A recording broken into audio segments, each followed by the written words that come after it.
Hello everyone, welcome to study with Shri. हम लोग Uttar Pradesh PCS 2022 का टेस्ट सीरीज चला रहे हैं। यह टेस्ट नंबर आपका 24 है।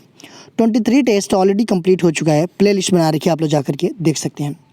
देखिए, अगर आप किसी भी स्टेट पीसीएस की तैयारी कर रहे हैं, जैसे कि एमपीपीएससी, यूकेपीएससी, बीपीएससी, जेपीएससी या फिर सीजीपीएससी या फिर किसी वनडे एग्ज़ाम की तैयारी कर रहे हैं, तो आप टेस्ट सीरीज को फॉलो कर सकते हैं। देखिए, वीडियो को देखा कीजिए आप लोग और वीडियो को शेयर ज़रूर किया कीजिए अपने दोस्तों में। तो स्टार्ट करते हैं। फर्स्ट क्वेश्चन है, गलत युग्म बताइए। इंदिरा पॉइंट दक्षिणतम बिंदु, किबिथु पूर्वी बिंदु, कन्याकुमारी मुख्य भूमि की दक्षिणी सीमा, इंदिरा काल पश्चिमी बिंदु। देखिए, जो भारत है उसका पूर्वी, पश्चिमी और उत्तरी दक्षिणी बिंदु के बारे में बात की जा रही है कि अगर भारत का जो भी मैप है वो जो है कि पूर्वी पॉइंट जो है कि क्या है, कहाँ से मतलब लिया गया है, मतलब पूर्वी पॉइंट पे क्या है, पश्चिमी पॉइंट पे क्या है, उत्तरी और दक्षिणी पॉइंट पे क्या क्या चीज़ें हैं। तो देखिए, इंदिरा पॉइंट ये जो है कि भारत का दक्षिणतम बिंदु है। ठीक है, भारत का दक्षिणतम बिंदु कौन सा है? तो इंदिरा पॉइंट है। दूसरी हम बात करते हैं किबिथु, ये जो है कि आपका क्या है, ये पूर्वी बिंदु है। और कन्याकुमारी की हम बात करें तो ये मुख्य भूमि की दक्षिणी सीमा है। ठीक है, और इंदिरा काल, इसकी हम बात करें तो इंदिरा काल जो है कि आपका कौन सा है, ये उत्तरी बिंदु है जो कि जम्मू कश्मीर में है। ठीक है, अगर हम बात करें पश्चिमी बिंदु की, तो पश्चिमी बिंदु जो है कि गौरमोता गुजरात में है। ठीक है, देखिए, कन्याकुमारी मुख्य भूमि की दक्षिणी सीमा, ये हो गया कन्याकुमारी। लेकिन अगर हम बात करें, ठीक है, कि जो है कि हमारा दक्षिणतम बिंदु कौन सा है, तो वो इंदिरा पॉइंट है ग्रेट निकोबार द्वीप समूह में। ठीक है, देखिए, मुख्य भूमि से दक्षिणी सीमा मतलब कि हमारा जो मैप है वो जो है कि मुख्य भूमि मतलब जहाँ तक हमारी भूमि है, ठीक है, वो कन्याकुमारी में है अगर दक्षिण सीमा देखा जाए। लेकिन अगर हम इधर जाएं अंडमान निकोबार में, ठीक है, तो वहाँ पे जो है कि ये मुख्य भूमि से भी और आगे हो जाता है। ठीक है, तो ये क्या है आपका, ये दक्षिणी बिंदु ये है। ठीक है, ये पड़ता है इंदिरा पॉइंट ग्रेट निकोबार द्वीप समूह में। ठीक है, अगर ये पूछा जाए कि मुख्य भूमि की दक्षिणी सीमा, तो ये कन्याकुमारी में पड़ेगा आपका, तमिलनाडु में। ठीक है, किबिथु ये कहाँ पड़ता है, तो ये अरुणाचल प्रदेश में पड़ता है। इंदिरा पॉइंट ये कहाँ पड़ता है, तो ये जो है कि आपका ग्रेट निकोबार द्वीप समूह में पड़ता है। ठीक है, तो ये हो गया। निम्न में से उस दर्रे का नाम बताइए जो मानसरोवर यात्रा का मार्ग है। लीपुलेखा दर्रा, सिप किला दर्रा, नाथुला दर्रा, बुर्जिला दर्रा। देखिए, ये पूछा जा रहा है कि वह कौन सा दर्रा है जो कि मानसरोवर यात्रा का मार्ग है। ठीक है, तो वो दर्रा है आपका लीपुलेख दर्रा। ए ऑप्शन आपका सही है। ये कहाँ पड़ता है, तो ये पड़ता है आपका उत्तराखंड में। ठीक है, और ये मानसरोवर यात्रा का ये मार्ग है। सिप किला दर्रा की हम बात करें तो सिप किला दर्रा जो है कि ये हिमाचल प्रदेश के जास्कर श्रेणी में स्थित है और ये शिमला को तिब्बत से जोड़ता है। ठीक है, और सिप किला दर्रा में ही आपकी सतलज नदी जो है कि इसी दर्रे के सहारे जो है कि भारत में प्रवेश करती है। ठीक है, सिप किला दर्रा से होकर के कौन सी नदी बहती है, तो सतलज नदी। ठीक है, अगर हम बात करते हैं नाथुला दर्रा की, ठीक है, तो नाथुला दर्रा जो है कि ये सिक्किम राज्य में है और यह चर्चा में जो है कि आया था कब, तो भारत चीन युद्ध के समय में। ठीक है, इसमें जो है कि चुम्बी नदी इसी दर्रे से बहती है, नाथुला दर्रा से। बुर्जिला दर्रा की हम बात करें तो ये जो है कि श्रीनगर को किससे, गिलगिट से जोड़ता है ये बुर्जिला दर्रा। उत्तर प्रदेश के सर्वाधिक जिलों को स्पर्श करने वाला राज्य कौन सा है? छत्तीसगढ़, मध्य प्रदेश, बिहार, उत्तराखंड। देखिए, उत्तर प्रदेश की बात की जा रही है कि उत्तर प्रदेश को सर्वाधिक जिलों को स्पर्श करने वाला राज्य कौन सा है, तो वो राज्य है आपका मध्य प्रदेश। ठीक है, बी ऑप्शन आपका सही है, जो कि उत्तर प्रदेश का सर्वाधिक जिला मध्य प्रदेश की सीमा से लगा हुआ है। कितने जिलों से स्पर्श करता है ये मध्य प्रदेश, तो ये जो है कि आपका 11 जिलों से स्पर्श करता है। कौन कौन सा जिला है, तो आगरा है, इटावा है, जालौन है, झांसी, ललितपुर, मोहबा, बांदा, चित्रकूट, प्रयागराज, मिर्ज़ापुर, सोनभद्र। ये 11 जिला जो हैं मध्य प्रदेश से सीमा बनाते हैं, जो कि उत्तर प्रदेश के हैं। अगर हम बात करें छत्तीसगढ़ की, छत्तीसगढ़ से जो है कि केवल हमारे उत्तर प्रदेश का केवल एक ज़िला जो है कि सोनभद्र सीमा बनाता है। अगर हम बिहार की बात करें तो बिहार जो है कि 7 राज्यों से 7 डिस्ट्रिक्ट से सीमा बनाता है बिहार राज्य। कौन से वो डिस्ट्रिक्ट हैं? तो आपका है सोनभद्र, चंदौली, गाजीपुर, बलिया, देवरिया, कुशीनगर, महाराजगंज। इन जिलों से बिहार राज्य का जो है कि सीमा स्पर्श करता है। उत्तराखंड भी 7 डिस्ट्रिक्ट से सीमा बनाता है। कौन कौन से उत्तर प्रदेश के 7 डिस्ट्रिक्ट? सहारनपुर है, मुजफ्फरनगर है, बिजनौर है, मुरादाबाद, रामपुर, बरेली, पीलीभीत, ये है। अच्छा, उत्तर प्रदेश जो है कि कितने राज्यों से सीमा बनाता है? तो देखिए उत्तर प्रदेश जो है कि 9 मतलब टोटल जो है कि 9 राज्यों से सीमा बनाता है। 8 जो हैं कि आपका राज्य हैं और 1 है आपका क्या? तो ये केंद्र शासित प्रदेश है। मतलब टोटल 9 से बनाता है, ठीक है। 8 राज्य और 1 केंद्र शासित प्रदेश। आप लोग कमेंट बॉक्स में मुझे 8 राज्य का नाम बताइएगा और वह केंद्र शासित प्रदेश कौन सा है जिससे उत्तर प्रदेश अपनी सीमा बनाता है, वो आप लोग कमेंट बॉक्स में मुझे बताइएगा। उत्तर प्रदेश का सर्वाधिक जिलों से सीमा बनाने वाला जिला कौन सा है? बदायूं, ललितपुर, हापुड़, बलिया। देखिए उत्तर प्रदेश का सर्वाधिक जिलों से सीमा बनाने वाला जिला कौन सा है? उत्तर प्रदेश में वह कौन सा जिला है जो कि सर्वाधिक जिलों से स्पर्श करता है? तो वह जिला है आपका कौन? बदायूं। ये कितने जिलों से स्पर्श करता है? तो देखिए लगभग 9 जिलों से करता है। कौन कौन है? बरेली है, रामपुर, संभल, अमरोहा, बुलंदशहर, अलीगढ़, कासगंज, फर्रुखाबाद, शाहजहांपुर। ये जो है कि 9 जो है कि जिला से ये स्पर्श करता है उत्तर प्रदेश का बदायूं जिला, ठीक है। सूची फर्स्ट को सूची सेकंड से सम्मिलित कीजिए तथा सूचियों के नीचे दिए गए कूट का उपयोग करके सही उत्तर कर चयन कीजिए। देखिए सूची फर्स्ट में कुछ रोग का नाम दिया गया है और सूची सेकंड में उस रोग से प्रभावित कौन कौन से अंग होते हैं उसके बारे में बताना है, ठीक है। तो इन्फ्लुएंजा श्वसनली, चेचक संपूर्ण शरीर, रेबीज तंत्रिका तंत्र, गलसुआ लार ग्रंथि। मतलब ये रोग जो है कि किस अंग को प्रभावित करता है। अगर हम बात करें इन्फ्लुएंजा की तो ये जो है कि आपका किसको प्रभावित करता है? तो ये जो है कि श्वास नली को प्रभावित करता है, ठीक है। इसको प्रभावित करता है इन्फ्लुएंजा। चेचक जो है कि पूरे संपूर्ण शरीर को प्रभावित करता है। रेबीज ये जो है कि तंत्रिका तंत्र को प्रभावित करता है। देखिए रेबीज जो है कि किसके काटने से होता है? तो जानवरों को काटने से, जैसे कुत्ता, बिल्ली और बंदर, इनके काटने से ये रेबीज होता है, ठीक है।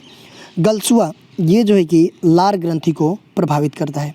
तो बिल्कुल सही सुमेलित है A B C D 1 2 3 4। तो ये हो जाएगा आपका कौन सा? ये A ऑप्शन आपका सही है। कनक भवन कहाँ स्थित है? आगरा, मथुरा, अयोध्या, लखनऊ। कनक भवन ये कहाँ पे स्थित है? तो ये सिचुएटेड है आपका अयोध्या में। C ऑप्शन आपका सही है। कहाँ पे सिचुएटेड है? तो अयोध्या में। देखिए ये अयोध्या के बेहतरीन और प्रसिद्ध मंदिरों में से ये एक है कनक भवन। देखिए ऐसा माना जाता है कि राम के विवाह के तुरंत बाद जो कैकई थी, कैकई ने सीता जी को ये उपहार में गिफ्ट दिया था, ये ठीक है, ये उपहार में दिया था। उत्तर प्रदेश का सबसे दक्षिणी जिला निम्नलिखित में से कौन सा है? सहारनपुर, सोनभद्र, शामली, हापुड़। उत्तर प्रदेश का सबसे दक्षिणी जिला निम्नलिखित में से कौन सा है? तो देखिए उत्तर प्रदेश का दक्षिणी जिले की अगर हम बात करें तो कौन है? तो वो है आपका सोनभद्र, ठीक है। बी ऑप्शन आपका सही है, ये दक्षिणी जिला है। अगर देखिए अगर उत्तर प्रदेश का पूर्वी जिला की हम बात करें तो पूर्वी जिला कौन सा है? तो पूर्वी जिला है आपका बलिया, ठीक है। पश्चिमी जिला कौन सा है उत्तर प्रदेश का? तो उत्तर प्रदेश का पश्चिमी जिला है आपका सहारनपुर। और उत्तरी जिला कौन सा है? तो उत्तरी जिला है आपका कौन सा? तो ये है आपका उत्तरी जिला जो है कि सहारनपुर है। दक्षिणी जिला जो है कि कौन सा है? ये सोनभद्र है, ठीक है। पूर्वी जिला जो है कि आपका बलिया है और पश्चिमी जिला जो है कि आपका कौन सा है? शामली है, ठीक है। निम्न में से कौन सा युग्म सही सुमेलित नहीं है? चंद्रप्रभा वन्यजीव विहार चंदौली, किशनपुर वन्यजीव विहार लखीमपुर खीरी, कतरनिया घाट वन्यजीव विहार बहराइच और रानीपुर वन्यजीव विहार मोहबा। इसमें से जो वन्यजीव विहार दिए गए हैं उसमें से पूछा जा रहा है कि सुमेलित कौन सा नहीं है। ठीक है। चंद्रप्रभा वन्यजीव विहार, ये जो है कि कहाँ पे, तो ये है चंदौली में। किशनपुर वन्यजीव विहार कहाँ पे, ये लखीमपुर खीरी में है। और कतरनिया घाट वन्यजीव विहार बहराइच में है। और रानीपुर वन्यजीव विहार कहाँ पे है, तो ये मोहबा में नहीं है, ये है आपका कहाँ, चित्रकूट में। रानीपुर वन्यजीव विहार कहाँ पे है, तो ये चित्रकूट में है। तो ये जो है कि आपका डी ऑप्शन आपका सुमेलित नहीं है, ठीक है। देखिए उत्तर प्रदेश की अगर हम बात करें तो टोटल जो है कि वन्यजीव विहार कितने हैं, तो 11 हैं, ठीक है। वन्यजीव विहार टोटल 11 हैं। देखिए क्वेश्चन ये आता है कि राज्य का प्रथम वन्यजीव विहार कौन सा है, तो राज्य का प्रथम वन्यजीव विहार जो है कि आपका चंद्रप्रभा वन्यजीव विहार है, जो कि चंदौली में है। और ये 1957 से ये वन्यजीव विहार है, ये पहला वन्यजीव विहार है उत्तर प्रदेश का, ठीक है। फिर एक क्वेश्चन और आता है कि उत्तर प्रदेश का सबसे बड़ा वन्यजीव विहार कौन सा है, तो उत्तर प्रदेश का सबसे बड़ा वन्यजीव विहार है कौन सा, तो वो है आपका हस्तिनापुर वन्यजीव विहार। और ये हस्तिनापुर वन्यजीव विहार जो है कि 5 राज्यों में फैला हुआ है, मेरठ, मुजफ्फरनगर, हापुड़, अमरोहा और बिजनौर में। तो सबसे बड़ा वन्यजीव विहार कौन सा है, तो वो है आपका हस्तिनापुर वन्यजीव विहार। सबसे पहला वन्यजीव विहार कौन सा है, तो वो चंद्रप्रभा वन्यजीव विहार चंदौली। फिर एक क्वेश्चन आता है कि सबसे छोटा वन्यजीव विहार कौन सा है, तो वो है आपका महावीर स्वामी वन्यजीव विहार, जो कि ललितपुर में सिचुएटेड है, ठीक है। नदियों के किनारे स्थित शहरों का सही सुमेल नहीं है। प्रतापगढ़ सई नदी, ललितपुर बेतवा नदी, अयोध्या सरयू नदी, जौनपुर राप्ती नदी। देखिए नदियों के किनारे स्थित शहरों का सही सुमेल नहीं है। प्रतापगढ़ किस नदी के किनारे सिचुएटेड है, तो ये है आपका सई नदी के किनारे सिचुएटेड। ललितपुर ये जो है कि आपका बेतवा नदी के किनारे सिचुएटेड है। अयोध्या की बात करें हम तो अयोध्या सरयू नदी के किनारे सिचुएटेड है। और जौनपुर की हम बात करें तो वो राप्ती नदी के किनारे सिचुएटेड नहीं है। जौनपुर जो है कि आपका गोमती नदी के किनारे सिचुएटेड है। गोमती नदी के किनारे और कौन सा सिटी है उत्तर प्रदेश का, तो लखनऊ आपका गोमती नदी के किनारे ही बसा हुआ है। तो ये डी ऑप्शन आपका सुमेलित नहीं है। सूची फर्स्ट को सूची सेकंड से सुमेलित कीजिए तथा सूचियों के नीचे दिए गए कोड का उपयोग करके सही उत्तर कर चयन कीजिए। देखिए सूची फर्स्ट में कुछ जीव का नाम दिया गया है और सूची सेकंड में क्या दिया गया है, इसके कुछ मतलब इसके श्वसनांग दिए गए हैं कि वो जीव जो है कि किससे अपना सांस लेते हैं, किस अंग से, तो उसके बारे में बताना है। अगर हम बात करें केचुआ की, तो केचुआ जो है कि किससे सांस लेता है, तो केचुआ सांस लेता है त्वचा से, ठीक है। सरीसृप जो रेप्टाइल्स होते हैं, सरीसृप ये जो है कि किससे सांस लेते हैं, तो ये सांस लेते हैं फेफड़े से। मछली किससे सांस लेती है, तो ये गिल से सांस लेती है। और कीट जो है कि वातक नली से सांस लेते हैं, ठीक है। तो ये हो जाएगा आपका 3 2 4 1 3 2 4 1 3 2 4 1 कौन सा है, ये सी ऑप्शन हो जाएगा 3 2 4 1। विटामिन B1 का रासायनिक नाम क्या है, thiamine, biotin, pyridoxine, niacin. Vitamin B1 का रासायनिक नाम क्या है, तो विटामिन B1 का रासायनिक नाम है आपका क्या, थायमीन। ए ऑप्शन आपका सही है। बायोटिन ये कौन सी विटामिन का नाम होता है, ये तो विटामिन B7 का रासायनिक नाम है। पायरिडॉक्सिन ये किस विटामिन का नाम है रासायनिक नाम, तो ये B6 का रासायनिक नाम है। और नियासिन ये आपका B3 विटामिन्स का रासायनिक नाम है। निम्न में से कौन सा बैक्टीरिया जनित रोग है, आंत ज्वर, तपेदिक, डिप्थीरिया, ये सभी। कुछ रोग का नाम दिया गया है इसमें, ये पूछा जा रहा है कि बैक्टीरिया जनित रोग इसमें से कौन सा है। तो बैक्टीरिया जनित रोग जो है कि आंत ज्वर भी है, तपेदिक भी है, डिप्थीरिया भी है। तो इसका मतलब हो जाएगा कि ये सभी जो है कि बैक्टीरिया जनित रोग हैं। डी ऑप्शन आपका सही है। हाइड्रोजनों में सबसे अधिक अभिक्रियाशील कौन सा तत्व है, फ्लोरीन, आयोडीन, क्लोरीन, एस्थेनिन। हाइड्रोजनों में सबसे अधिक अभिक्रियाशील कौन सा तत्व है, ये पूछा जा रहा है। तो देखिए हाइड्रोजन जो है फ्लोरीन, क्लोरीन, ब्रोमीन, आयोडीन, एस्थेनिन, ठीक है, ये हाइड्रोजन तत्वों की श्रेणी में आते हैं सब, ठीक है। लेकिन इसमें पूछा जा रहा है कि इसमें सबसे अधिक अभिक्रियाशील कौन सा तत्व है, ठीक है। जो हैलोजन तत्वों की श्रेणी में आते हैं उनमें से सबसे अधिक अभिक्रियाशील कौन सा तत्व है, तो वो है आपका कौन सा, फ्लोरीन। ए ऑप्शन आपका सही है, ये जो है कि अधिक अभिक्रियाशील तत्व है। शक्कर में किण्वन में से निम्नलिखित में से क्या बनता है, एसिटिक अम्ल, chlorophyll, ethyl alcohol, methyl alcohol. शक्कर के किण्वन से निम्नलिखित से क्या बनता है, तो देखिए शक्कर के किण्वन से बनता है आपका इथाइल एल्कोहल। सी ऑप्शन आपका सही है।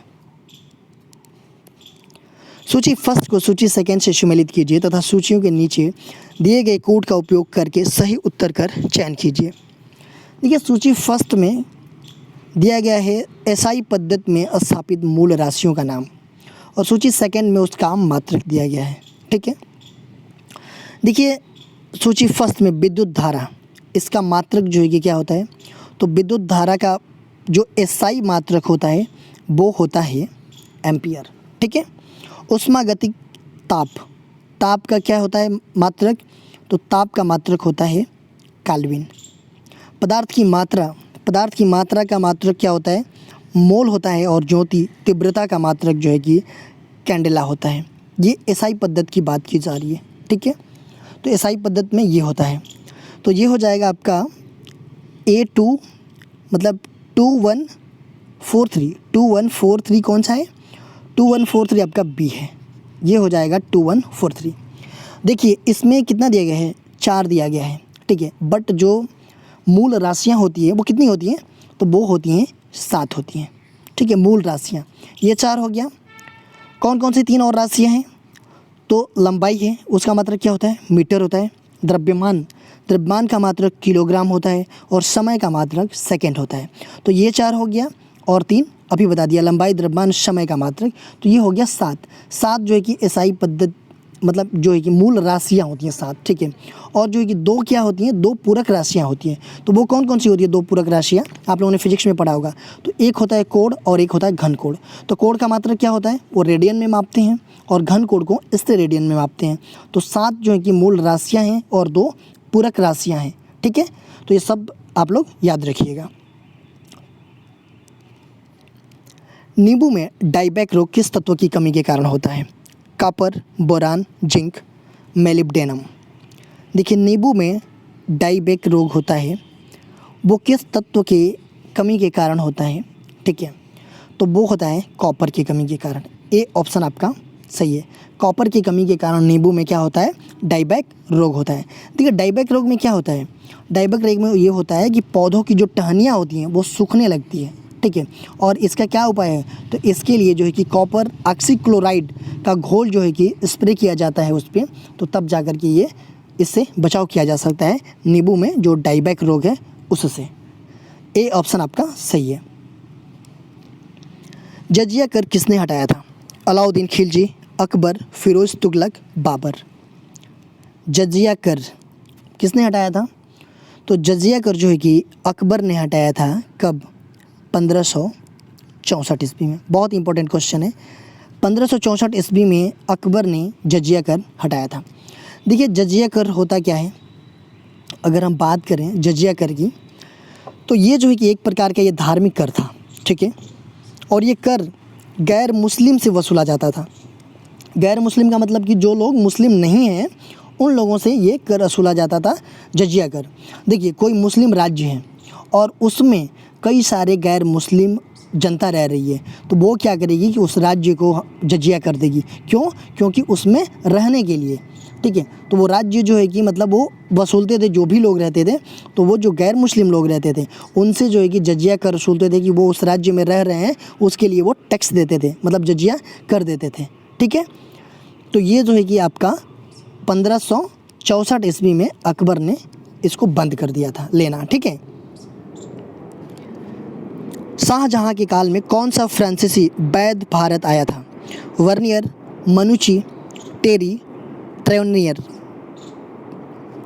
शाहजहां के काल में कौन सा फ्रांसीसी वैद्य भारत आया था, तो देखिए शाहजहां के काल में कौन सा फ्रांसीसी वैद्य भारत आया था? तो वो आया था वर्नियर। ए ऑप्शन सही है। देखिए वर्नियर ये जो है कि फ्रांसीसी था और यह एक चिकित्सक था, मतलब ये वैद्य था। ये फ्रांसीसी था और ये एक चिकित्सक था। और किसके समय में भारत आया था? तो ये शाहजहाँ के समय में भारत आया था। कब? तो ये 1658 ईस्वी में। अहमदाबाद की स्थापना किसने की? अहमद शाह, जहांदार शाह, मलिक अंबर, शिवाजी। अहमदाबाद की स्थापना किसने की? तो अहमदाबाद की स्थापना जो है कि गुजरात के शासक थे अहमद शाह, उन्होंने किया था। कब? 1412 ईस्वी में अहमदाबाद की स्थापना हुई थी। अहमद शाह ने किया 1412 ईस्वी में। अब्दुल हमीद लाहौरी ने किस ग्रंथ की रचना की थी? बाबरनामा, बादशाहनामा, पादशाहनामा, तारीख ए साहज हाजी। अब्दुल हमीद लाहौरी इन्होंने किस ग्रंथ की रचना किया था? तो इन्होंने पादशाहनामा ग्रंथ की रचना किया था। सी ऑप्शन आपका सही है। देखिए अगर हम बात करें अब्दुल हमीद लाहौरी की, तो ये जो है कि मुग़ल बादशाह थे शाहजहाँ, ठीक है, इनके ये दरबारी क्या थे? इतिहासकार थे। अब्दुल हमीद लाहौरी किसके दरबारी इतिहासकार थे? तो ये मुग़ल बादशाह शाहजहाँ के ये दरबारी इतिहासकार थे। इन्होंने पादशाहनामा में तैमूर के शासनकाल से लेकर के और शाहजहाँ के जो 20 वर्षों का शासनकाल था उनका जो है कि इसमें उल्लेख किया है पादशाहनामा में, अब्दुल हमीद लाहौरी जी ने। तो सी ऑप्शन आपका सही है। देखिए क्वेश्चन पूछा गया था पिछले वीडियो में, आप लोगों को आंसर देना था कमेंट बॉक्स में। कुछ लोगों ने दिया है, बहुत सारे लोगों ने नहीं दिया है।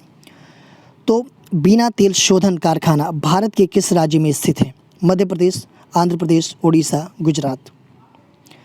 बिना तेल शोधन कारखाना किस राज्य में स्थित है?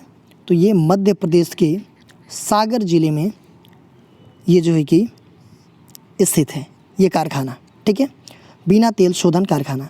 और बिना तेल शोधन कारखाना जो है कि ये भारत ओमान रिफाइनरी लिमिटेड के अधिकार क्षेत्र में ये है, मतलब इसके अधिकार भारत ओमान रिफाइनरी लिमिटेड, इसके अधिकार क्षेत्र में ये बिना तेल शोधन कारखाना आता है, ठीक है। तो जो भी क्वेश्चन पूछे जाते हैं प्लीज़ आप लोग उसका कमेंट बॉक्स में आंसर दिया कीजिए, ठीक है। आज का क्वेश्चन देखते हैं। आज का क्वेश्चन है कि विजयनगर राज्य की स्थापना का उद्देश्य था उद्योगों के उत्पादन में वृद्धि, हिंदू हितों की रक्षा, नए राज्य की स्थापना और निर्यात में वृद्धि। विजयनगर राज्य की स्थापना का उद्देश्य क्या था? इसका आंसर आप लोगों को कमेंट बॉक्स में बताना है। और जो भी आता है तो फिर आप लोग देखा कीजिए, ठीक है। नहीं आता है तो भी गलत हो या सही हो आप लोग उत्तर दीजिए, हम वहाँ पे जो भी सही होगा वो रिप्लाई कर देंगे या फिर नेक्स्ट वीडियो में हम बता ही देंगे, ठीक है। देखिए अगर आप लोग हमें इंस्टाग्राम पे भी फॉलो करना चाहते हैं तो वहाँ भी कर सकते हैं। इंस्टाग्राम पे हमारी आईडी है स्टडी विद श्री 25। फेसबुक पे मेरा पेज है स्टडी विद श्री के नाम से, और फेसबुक पे एक मेरा ग्रुप है UPPCS 2022, और ये टेलीग्राम का लिंक है, यहाँ पे भी आप लोग ज्वाइन हो जाइए। इन सब सारी जगहों पे स्टडी से रिलेटेड चीज़ें पोस्ट की जाती है जिससे आप लोगों को फ़ायदा हो सकता है। देखिए वीडियो अच्छी लगती है तो आप लोग वीडियो को लाइक किया कीजिए, कमेंट्स किया कीजिए और वीडियो को शेयर ज़रूर किया कीजिए। अगर वीडियो अच्छी नहीं लगती है तो आप लोग डिसलाइक कर दिया कीजिए और कमेंट बॉक्स में मुझे बता दिया कीजिए कि डिसलाइक क्यों किया। वीडियो देखने के लिए धन्यवाद।